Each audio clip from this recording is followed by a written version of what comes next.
Peace and greetings. This is Artist, the Spirit Guide.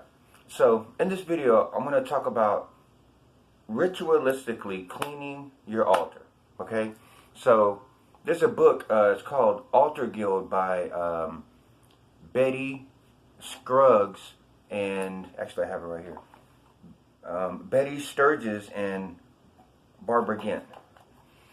Betty Sturgis and Barbara Gent. And they go into great detail about the way that they clean these Episcopalian churches.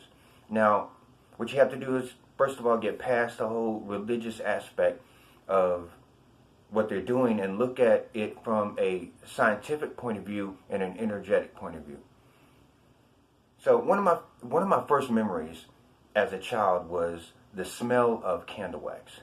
I was an altar boy at a very young age. My father is a minister, and I can remember one of my first memories, and one of my first memories is walking up the center aisle of the church and going to light the candle at the beginning of the service, and also putting out the candle at the end of the service, and walking around and collecting money during the collection time, and then at the end making sure that the money got in a certain place and making sure that the altar was taken care of. As you know, as I got older, I was allowed with other young men to, organize that particular situation. So, but I remember as a child, wearing this cloak thing we'd wear.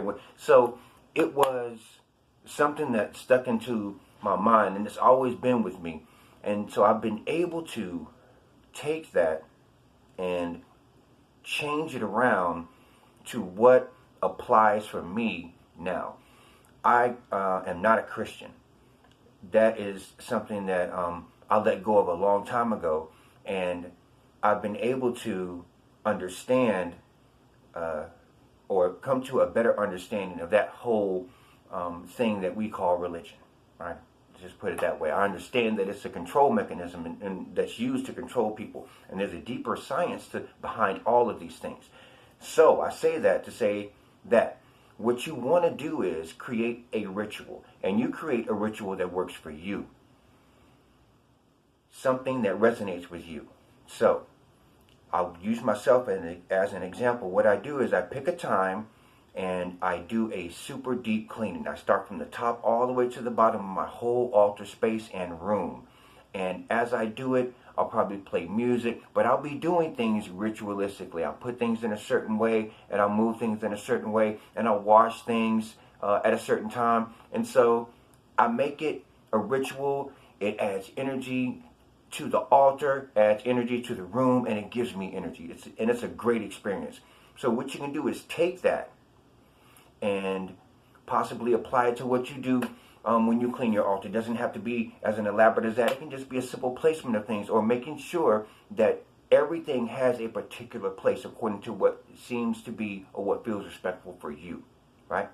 So if you have any other questions, comments, or concerns about that, you can hit me up on any one of my social media accounts. So until then, my friends, peace.